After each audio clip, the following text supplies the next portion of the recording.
നെയ്ച്ചോറിനോളം തന്നെ രുചിയുള്ള carrot rice വളരെ എളുപ്പത്തിൽ തയ്യാറാക്കിയെടുക്കാവുന്ന നല്ല ഹെൽത്തി ആയിട്ടുള്ള ആ ഒരു ക്യാരറ്റ് റൈസിൻ്റെ റെസിപ്പിയുമായിട്ടാണ് ഇന്ന് നമ്മൾ എത്തിയിട്ടുള്ളത്. അപ്പോൾ നമ്മുടെ ചാനൽ ആദ്യമായിട്ട് കാണുന്ന പ്രിയ സുഹൃത്തുക്കൾ ചാനൽ ലൈക്ക് ചെയ്യാൻ മറക്കരുത്. എന്നാൽ നമുക്ക് നമ്മുടെ ആ ഒരു കുക്കിങ്ങിലേക്ക് കിടക്കാം. ഇവിടെ അതിനായിട്ട് ഒരു കടായി അടുപ്പത്തേക്ക് വെച്ച് കൊടുത്തിട്ടുണ്ട്. ഇനി ഇതിലേക്ക് 1 ടേബിൾ സ്പൂൺ വെളിച്ചെണ്ണ, 1/2 ടേബിൾ സ്പൂൺ നെയ്യ് ഇത്രയും ഒഴിച്ചു കൊടുത്തു കഴിഞ്ഞാൽ ഇതൊന്ന് ചൂടായി തുടങ്ങുമ്പോഴേക്കും അതിലേക്ക് മറ്റ് സ്പൈസസ് ഒക്കെ ഓരോന്നായിട്ട് ചേർത്ത് കൊടുക്കാം. 1/2 ടീസ്പൂൺ പെരിഞ്ജീരകം, 1 കഷ്ണം കറുവപ്പട്ട, 5 ഗ്രാമ്പു, 5 ഏലയ്ക്ക, 1 ഉണങ്ങിയ വയണയില, 2 ടേബിൾ സ്പൂൺ കശുവണ്ടി ഇത്രയും കൂടി ചേർത്ത് കൊടുത്തു കഴിഞ്ഞ് നമുക്കിവ ചെറിയ തോതിലൊന്ന് മൂപ്പിച്ചെടുക്കാം. അതായത് ഈ കശുവണ്ടിയൊക്കെ ചെറുതായിട്ടൊന്ന് മൂത്ത് ചുവന്ന് വരണം. അങ്ങനെ ഈ ചേർത്ത് കൊടുത്ത് കശുവണ്ടി മൂത്ത് ചുവന്ന് വരുമ്പോഴേക്കും നമുക്കിതിലേക്ക് 3 മീഡിയം സൈസ് സവാള സ്ലൈസ് ചെയ്തത് ഇട്ട് കൊടുക്കാം. ഒപ്പം തന്നെ വെളുത്തുള്ളി ചെറുതായിട്ട് അരിഞ്ഞത് 1/2 ടീസ്പൂൺ, 2 പച്ചമുളക് നെടുകെ കീറിയത്, 1/2 ടീസ്പൂൺ ഉപ്പ് ഇത്രയും ചേർത്ത് കൊടുത്ത് നമുക്ക് ഈ സവാള നന്നായിട്ടൊന്ന് വഴറ്റിയെടുക്കാം. അങ്ങനെ ഇവിടെ ഈ ചേർത്ത് കൊടുത്ത സവാളയൊക്കെ വഴണ്ട് അതിൻ്റെ ഒരു കളർ ചേഞ്ച് ആയി നല്ലൊരു ബ്രൗൺ കളറായി തുടങ്ങിയിട്ടുണ്ട്. ഇനി ഇതിലേക്ക് നമുക്ക് മറ്റ് പൊടി ഐറ്റംസ് ഓരോന്നായിട്ട് ചേർത്ത് കൊടുക്കാം.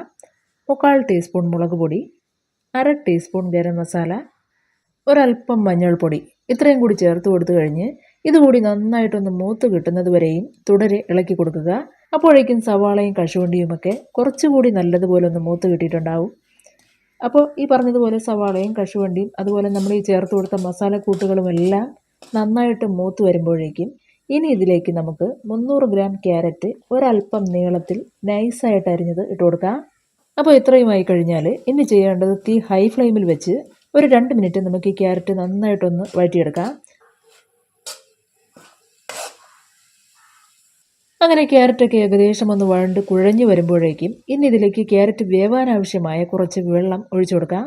കഴിവതും ചൂടുവെള്ളം തന്നെ ഒഴിച്ചു കൊടുക്കാൻ ശ്രദ്ധിക്കുക. ഇവിടെ നമ്മൾ 150 ml ചൂടുവെള്ളം ഒഴിച്ചു കൊടുത്തിട്ടുണ്ട്. ശേഷം ഒരിക്കൽ കൂടി നന്നായിട്ടൊന്ന് ഇളക്കി യോജിപ്പിച്ച് വെച്ച് കഴിഞ്ഞ് പാത്രം അടച്ചു വെച്ച് തീ മീഡിയം ഫ്ലെയിമിലിട്ട് നമുക്ക് ഈ ക്യാരറ്റ് ഒന്ന് വേവിച്ചെടുക്കാം. അങ്ങനെ ഏതാനും മിനിറ്റുകൾക്കുള്ളിൽ തന്നെ നമ്മുടെ ഈ ക്യാരറ്റൊക്കെ നന്നായിട്ട് വെന്ത് അതിലെ ആ ഒരു ജലാംശമെല്ലാം കംപ്ലീറ്റ് ആയിട്ട് വറ്റി മാറിയിട്ടുണ്ട്. ഇനി ഇതിലേക്ക് നമുക്ക് വേവിച്ച് മാറ്റി വെച്ച ബസുമതി റൈസ് ചേർത്ത് കൊടുക്കാം. ഇവിടെ നമ്മൾ എടുത്തിരുന്നത് 1/2 കിലോ ബസുമതി റൈസാണ്. അത് 2 വെള്ളത്തിൽ കഴുകിയതിന് ശേഷം ചൂടായ വെള്ളത്തിലേക്ക് ഇട്ട് 1/4 ടീസ്പൂൺ ഉപ്പും അതുപോലെ 1 ടീസ്പൂൺ വെളിച്ചെണ്ണയും കൂടി ചേർത്തിളക്കി വെള്ളം തിളച്ച് തുടങ്ങുമ്പോഴേക്കും പാത്രം അടച്ചു വെച്ച് തീ മീഡിയം ഫ്ലെയിമിലേക്ക് മാറ്റി ഏകദേശം 20 മിനിറ്റോളം വേവിച്ചിട്ട് വെള്ളം ഊറ്റിക്കളഞ്ഞ് വെച്ചിട്ടുള്ളതാണ്. അത് നമുക്ക് ഈ ഒരു മസാലക്കൂട്ടിലേക്ക് ഇട്ട് കൊടുക്കാം. ഒപ്പം തന്നെ 1/4 ടീസ്പൂണിൽ താഴെ കുരുമുളക് പൊടി കൂടി ചേർത്ത് നമുക്കിവ നന്നായിട്ടൊന്ന് ഇളക്കി യോജിപ്പിക്കാം. ഒരു കാര്യം, നമ്മൾ ഈ എടുത്ത ബസുമതി റൈസ് അത് വേവാൻ കറക്റ്റ് 20 മിനിറ്റ് തന്നെ വേണ്ടി വന്നു. അതുപോലെ അരി വേവിക്കാനെടുത്ത വെള്ളം അത് ഉദ്ദേശം 2-2.5 ലിറ്ററോളം ഉണ്ടായിരുന്നു. അതെന്തായാലും അരി വെന്തതിന് ശേഷം ഊറ്റിക്കളയുകയാണ് ഉണ്ടായത്. അതുകൊണ്ട് തന്നെ വെള്ളത്തിൻ്റെ അളവ് കൂടിപ്പോയി എന്നുള്ളത് കൊണ്ട് കുഴപ്പമൊന്നുമില്ല. മറ്റൊരു കാര്യം, ഇവിടെ നമ്മൾ എടുത്തിട്ടുള്ളത് ബസുമതി റൈസാണ്. ഇതിന് പകരം നിങ്ങൾക്ക് കൈമ റൈസ് വേണമെങ്കിലും എടുക്കാം. അത് നിങ്ങളുടെ താല്പര്യത്തിനനുസരിച്ച് എടുക്കാവുന്നതാണ്. അപ്പോൾ ഇത്രയേ ഉള്ളൂ. അസാധ്യ രുചിയുള്ള, കഴിക്കും തോറും കഴിക്കാൻ തോന്നുന്ന നല്ലൊരു ക്യാരറ്റ്, നല്ല ഹെൽത്തി ആയിട്ടുള്ള ക്യാരറ്റ് റൈസ് റെഡി ആയിട്ടുണ്ട്. ഇനി ഒടുവിലായിട്ട് ഒരല്പം മല്ലിയില കൂടി വിതറിയാൽ പൂർണ്ണമായി. അപ്പോൾ പതിവ് പോലെ ഇന്നത്തെ വീഡിയോ എല്ലാവർക്കും ഇഷ്ടമായെന്നുള്ള പ്രതീക്ഷയോടുകൂടി നിർത്തുന്നു. നന്ദി, നമസ്കാരം.